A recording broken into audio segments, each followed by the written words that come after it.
بسم اللہ الرحمن الرحیم وأصحاب اليمين ما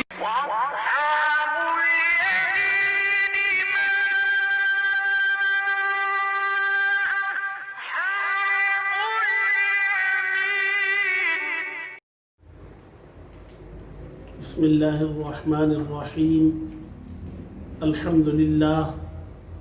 الحمد لله وكفى وسلام على عباده الذين اصطفى. أما بعد فأعوذ بالله من الشيطان الرجيم. بسم الله الرحمن الرحيم. إن عدة الشهور عند الله 12 شهرا في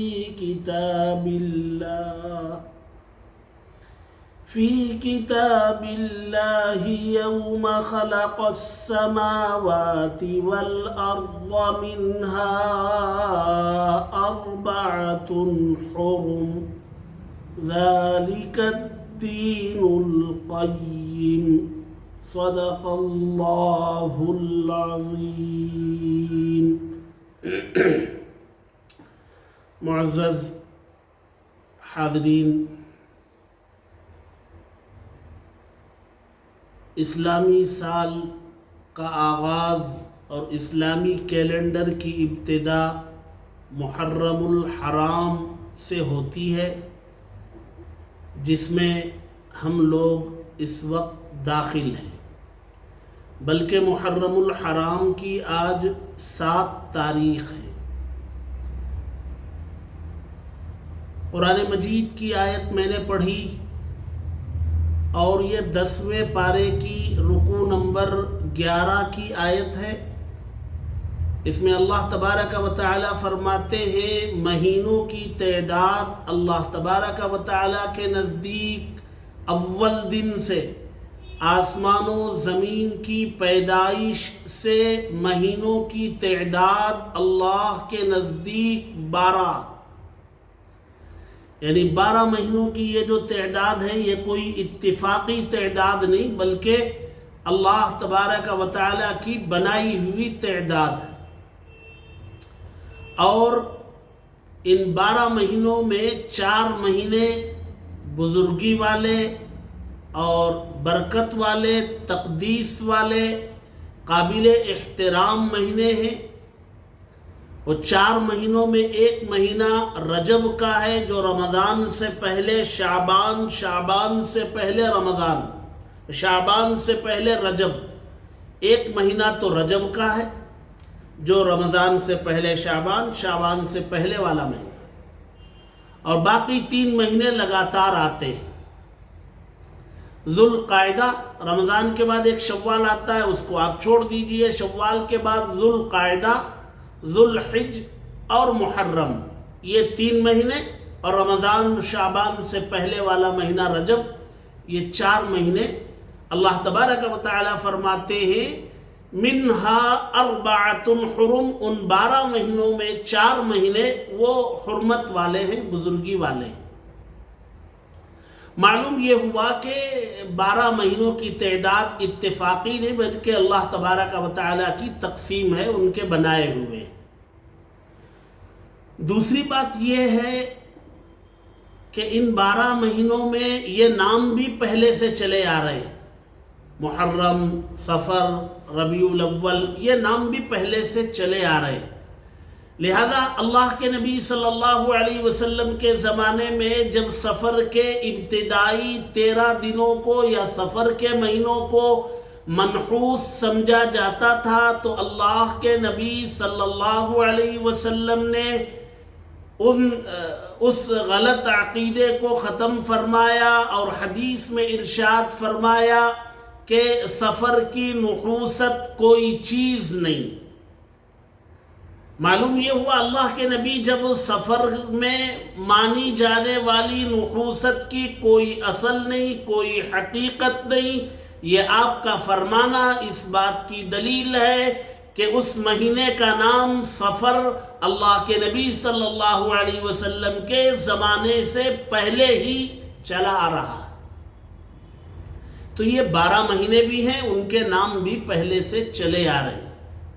البتہ یہ جو سن ہے، جیسے اس وقت ہم 1442 1442ویں سن ہجری میں، تو یہ جو سن ہجری شروع ہوئی، یہ اس کا چلن کب سے ہوا؟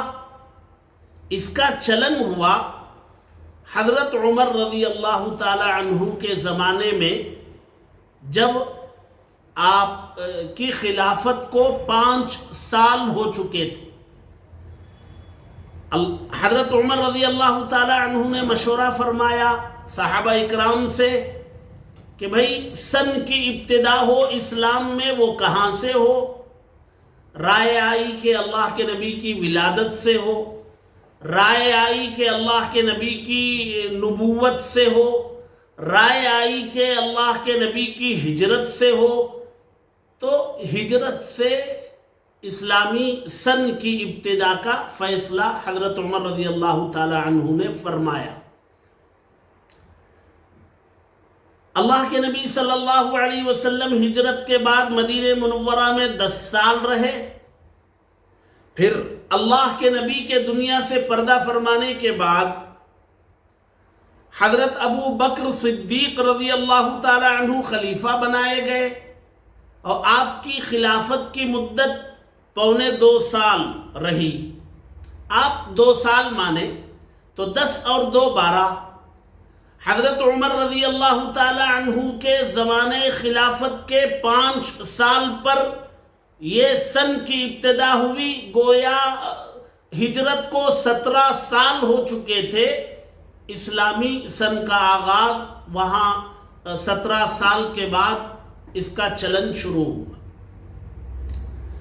اللہ کے نبی صلی اللہ علیہ وسلم کے زمانے میں محرم الحرام اسلام کے اس پہلے مہینے کے تعلق سے تعلیمات کیا ملتی ہیں؟ آپ اگر اللہ کے نبی صلی اللہ علیہ وسلم کی تعلیمات کا، احادیث کا جائزہ لیں گے تو آپ کو صرف اتنا ملے گا کہ اللہ کے نبی صلی اللہ علیہ وسلم ہجرت کر کے مدینہ منورہ تشریف لائے ہیں، اور آپ مدینہ منورہ میں آپ نے دیکھا کہ مدینہ منورہ میں جو یہود بستے تھے وہ محرم کی 10 تاریخ کو روزہ رکھا کرتے تھے. اللہ کے نبی صلی اللہ علیہ وسلم نے پوچھا کہ یہ کیا چیز ہے؟ صحابہ اکرام رضوان اللہ تعالی علیہم اجمعین نے فرمایا محرم کی 10 تاریخ کو یہود جن کو نبی مانتے، حضرت موسیٰ علیہ السلام کو ماننے والوں کو یہود کہتے ہیں، اور حضرت عیسیٰ علیہ السلام کے ماننے والے نصارہ کہلاتے ہیں. یہ جو یہود تھے حضرت موسیٰ علیہ السلام کو مانتے تھے، اور ان کے بعد جب حضرت عیسیٰ کی آمد ہوئی تو ان لوگوں نے حضرت عیسیٰ کو نبی کی حیثیت سے قبول نہیں کیا، لہذا وہ یہود کے یہود رہے. حضرت عیسیٰ کو انہوں نے نبی نہیں مانا. حضرت عیسیٰ علیہ السلام کو جن لوگوں نے نبی مانا وہ نصارہ کہلائے. تو بتایا گیا کہ حضرت موسیٰ علیہ السلام اور ان کی قوم کو اللہ تبارک و تعالی نے فرعون اور اس کی قوم سے جو نجات دی، فرعون کے ظلم سے اللہ تبارک و تعالی نے موسیٰ اور ان کی قوم کو جو نجات دی اور سمندر پار کروا دیا، اس میں راستہ بنا کر، اور اسی سمندر میں پیچھا کرنے والے فرعون اور اس کی قوم کو غرق کر دیا اسی سمندر میں. وہ محرم کی 10 تاریخ تھی. یہود اس دن کو فضیلت والا دن مانتے ہیں. حضرت موسیٰ اور ان کی قوم کو ملنے والی نجات چونکہ اس دن واقع ہوئی تھی، اس دن وہ حضرت موسیٰ علیہ السلام شکرانے میں روزہ رکھا کرتے تھے، اور حضرت موسیٰ علیہ السلام کی اتباع میں ان کے ماننے والے یہود روزہ رکھتے ہیں۔ ہمارے آقا صلی اللہ علیہ وسلم نے فرمایا کہ بھئی موسیٰ علیہ السلام کی اتباع کے یہود سے زیادہ حقدار تو ہم ہیں، لہذا 10 تاریخ کو روزہ ہم بھی رکھیں گے۔ لیکن چونکہ اگر ہم بھی ایک روزہ رکھیں تو یہود سے مشابہت ہوگی، وہ بھی ایک روزہ رکھتے، ہم بھی ایک روزہ رکھیں گے، مشابہت ہوگی، اس لیے ان میں اور ہمارے میں فرق اور تمیز باقی رکھنے کے لیے ہم اس کے 10 تاریخ کے ساتھ 9 کو ملائیں گے، 9 اور 10 یہ دونوں دن روزہ رکھیں تاکہ فرق ہو جائے۔ یہاں ہمیں بہت بڑا سبق ملتا ہے کہ اللہ کے نبی صلی اللہ علیہ وسلم نے عبادت میں بھی تشابہ سے، غیروں کی مشابہت سے بچنے کا حکم دیا۔ یہ مستقل ایک عنوان ہے جس پر بات کرنے کی ضرورت، لیکن مجھے صرف یہ بتانا ہے کہ آقا صلی اللہ علیہ وسلم کے زمانے میں محرم الحرام سے متعلق کیا تعلیمات، بس یہی ایک تعلیم ملتی ہے کہ حضرت موسیٰ علیہ السلام کی اتباع کے زیادہ حقدار ہم ہیں، لہذا ہم 10 محرم کو روزہ رکھیں گے، اور یہود کی مشابہت سے بچنے کے لیے ایک دن کا روزہ اور ملا لیں گے، 9 اور 10 روزہ رکھیں۔ لہذا اس کا اہتمام کیا جاتا رہا اور یہ روزے رکھے جاتے رہے، اور فضیلت والے بھی ہیں، اس کی فضیلت بھی بیان کی گئی۔ اب اللہ کے نبی صلی اللہ علیہ وسلم دنیا سے پردہ فرما گئے، حضرت ابو بکر صدیق رضی اللہ تعالی عنہ، حضرت عمر رضی اللہ تعالی عنہ، ان دونوں کی خلافت کا زمانہ بھی ختم ہو گیا۔ پھر اس کے بعد حضرت عثمان غنی رضی اللہ تعالی عنہ خلیفہ بنائے گئے، اور حضرت عثمان غنی رضی اللہ تعالی عنہ بہت آپ کے زمانے میں فتنوں نے سر اٹھایا، اور ایسے فتنے سر اٹھائے کہ حضرت عثمان غنی رضی اللہ تعالی عنہ ان فتنوں کو فرو نہیں کر سکے، یہاں تک کہ حضرت عثمان غنی رضی اللہ تعالی عنہ کو ان کے گھر میں قید کر دیا گیا، اور قید کا ایک زمانہ گزرنے کے بعد آپ کو مظلومانہ شہید کر دیا گیا۔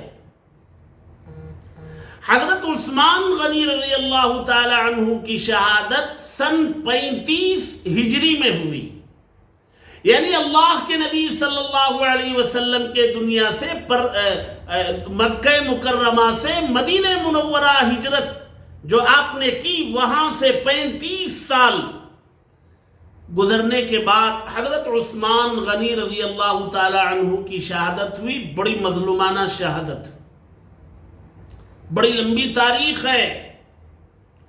حضرت عثمان غنی رضی اللہ تعالی عنہ کے بعد حضرت علی رضی اللہ تعالی عنہ شہید کیے گئے، حضرت حسن رضی اللہ تعالی عنہ کو زہر دیا گیا، اور حضرت عثمان غنی رضی اللہ تعالی عنہ سے پہلے حضرت عمر رضی اللہ تعالی عنہ کو بھی شہید کیا گیا۔ لیکن آپ دیکھیں گے اس پورے زمانے میں حضرت عمر رضی اللہ تعالی عنہ شہید ہوئے، حضرت عثمان غنی رضی اللہ تعالی عنہ کو شہید کیا گیا، حضرت علی رضی اللہ تعالی عنہ کو شہید کیا گیا، حضرت حسن رضی اللہ تعالی عنہ کو زہر دیا گیا۔ یہ پورا زمانہ تقریباً 25-30 سال پر محیط۔ اس پورے زمانے میں محرم الحرام میں ایک ہی چیز کا اہتمام ہوتا تھا، وہ 10 محرم کو روزہ رکھنا، ساتھ میں 9 محرم کو ملا لینا، اس کے علاوہ اور کوئی چیز وہاں نہیں تھی۔ اور اگر اور کسی چیز کا ہونا ضروری ہوتا تو حضرت عمر رضی اللہ تعالی عنہ کی شہادت ہوئی تھی، حضرت عثمان غنی رضی اللہ تعالی عنہ کی شہادت تھی، حضرت علی رضی اللہ تعالی عنہ کی شہادت تھی، حضرت حسن رضی اللہ تعالی عنہ کی شہادت ہے۔ ان سب چیزوں کا تذکرہ، ان سب چیزوں کا چرچا، ان سب چیزوں کی تاریخ کو یاد رکھنے اور اس پر جو ہے کچھ امور کو انجام دینے کا سلسلہ نہیں رہا، یہاں تک کہ سن 61-60 پر 1 ہجری میں اتفاق سے اسی 10 محرم الحرام کو حضرت حسین رضی اللہ تعالی عنہ کی شہادت واقع ہو گئی۔ اب یہ اتفاق تھا یا اللہ تبارک و تعالیٰ کے یہاں یہ مقدر تھا کہ اس اہم ترین دن میں حضرت حسین رضی اللہ تعالی عنہ کی شہادت واقع کرا دی جائے؟ ان کی شہادت واقع ہوئی اور وہ شہید ہو گئے۔ اب اس کے بعد سے اللہ کے نبی صلی اللہ علیہ وسلم کے زمانے میں محرم الحرام سے متعلق جو تعلیمات تھیں، وہ تعلیمات کا تذکرہ، اس کی اہمیت اور اس پر عمل کا جذبہ وہ سرد پڑ گیا اور اس پر جو ہے پردہ ڈال دیا گیا، اور محرم الحرام کی شہرت اور اس کی تشہیر وہ حضرت حسین رضی اللہ تعالی عنہ کی شہادت سے کرائی گئی۔ یہ ایک تاریخ ہے اور اس پر کلام کرنے کی ضرورت ہے، اس تاریخ کو سمجھنے کی ضرورت ہے، لیکن ہمیں اس وقت ایک بنیادی بات کو سمجھنا ہے۔ اگر شہادت والے دن کو منانا اور شہادت والے دن کو یاد رکھنا، اس کا چرچا کرنا، کچھ امور کو انجام دینا ضروری ہوتا، اللہ کے نبی صلی اللہ علیہ وسلم کے چہیتے چچا حضرت حمزہ رضی اللہ تعالی عنہ کی شہادت جنگ احد میں سن 2 ہجری میں اللہ کے نبی کی حیات میں ہوئی۔ آپ کے جسم کو کاٹا گیا، مسلح کیا گیا، اور اللہ کے نبی صلی اللہ علیہ وسلم حضرت حمزہ کی شہادت کے بعد 8 سال باحیات رہے۔ حضرت حمزہ کو اللہ کے نبی نے سید الشہداء کا لقب دیا کہ شہیدوں کے سردار، باوجود اس کے ان 8 سالوں میں اللہ کے نبی صلی اللہ علیہ وسلم نے حضرت حمزہ کی شہادت والے دن کو منایا نہیں۔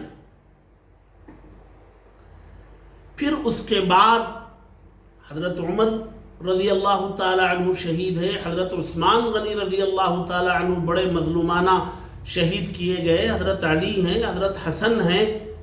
اگر اسلام کا یہ مزاج ہوتا تو ان تاریخوں کا اہتمام کیا جاتا، نہیں کیا گیا، پتہ یہ چلا کہ اسلام کا یہ مزاج نہیں ہے۔ پھر یہ 10 محرم کو حضرت حسین کی شہادت واقع ہو گئی تو اس کا چرچا اور شہرت اتنی کیوں ہوئی؟ اس کی ایک تاریخ ہے، اس کو سمجھنے کی ضرورت ہے۔ انشاءاللہ کسی موقع پر اس کو سمجھانے کی کوشش کی جائے گی۔ ابھی ہمارے لیے اس مہینے میں جو اللہ کے نبی صلی اللہ علیہ وسلم کی تعلیمات کی روشنی میں جو عمل ہمارے لیے ثابت ہے وہ یہ ہے کہ 10 محرم کو روزہ رکھا جائے اور ساتھ میں 9 محرم کو ملا لیا جائے۔ اس سے زیادہ اللہ کے نبی کی تعلیمات میں اور کوئی چیز ہمیں نہیں ملتی۔ ہمیں اس پر عمل کرنا چاہیے اور پورے جذبے کے ساتھ، اخلاص کے ساتھ عمل کرنا چاہیے۔ ہاں، اسلام میں جو شہادت جن کو اللہ تبارک و تعالیٰ نے شہادت کے مرتبے پر فائز کیا، جن کو شہادت نصیب ہوئی، ان کے مستقل فضائل قرآن میں بھی ہیں، احادیث میں بھی ہیں. یہ جو ہے جن پر اللہ کا انعام نازل ہوا، اللہ کا انعام جن طبقات پر نازل ہوا، ان میں اللہ تبارک و تعالیٰ نے نبیوں کو ذکر کیا، من النبیین والصدیقین والشہداء. یہ قرآن مجید کی آیت ہے جس میں اللہ فرماتے ہیں اللہ کی جانب سے جن طبقات پر انعام نازل ہوا ان میں ایک تو انبیاء ہیں، حضرت آدم سے لے کر ہمارے آقا صلی اللہ علیہ وسلم تک جتنے انبیاء گزرے ان سب پر اللہ تبارک و تعالیٰ نے اپنا انعام نازل کیا. اور دوسرے طبقے میں صدیقین ایک مقام ہے ولایت میں، اس مقام پر پہنچنے والے احباب اللہ تبارک و تعالیٰ کی جانب سے منعم ہیں، انعام یافتہ ہیں. اور تیسرا طبقہ شہداء کا ہے، شہیدوں کا. یہ وہ لوگ ہیں جن پر انعام کے نازل ہونے کو اللہ نے قرآن میں بیان کیا. اس سے بڑی بات کیا ہوگی؟ بہرحال شہادت بہت بڑا مرتبہ ہے اور اس کی تمنا ہمارے آقا صلی اللہ علیہ وسلم نے بھی احادیث میں فرمائی ہے. انشاءاللہ کسی اور موقع پر اس کو ذکر کیا جائے گا. دعا فرمائے اللہ تبارک و تعالی ہمیں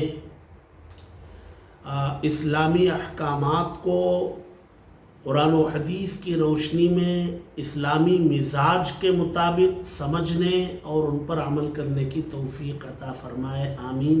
وآخر دعوانا ان الحمد للہ رب العالمین.